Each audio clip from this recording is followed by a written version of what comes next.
Deci acești popicei se folosesc în funcție de dimensiunile loviturilor. Sunt mai multe modele.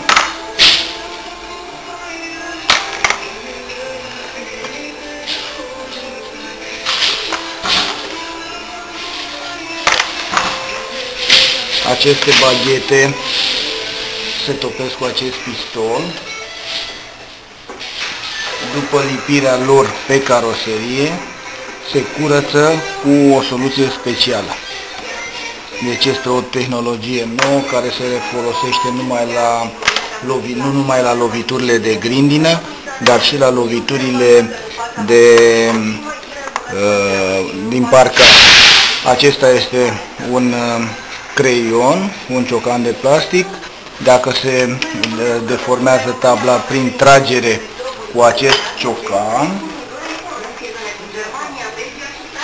ciocan, se bate înapoi cu acest creion într-un plastic special.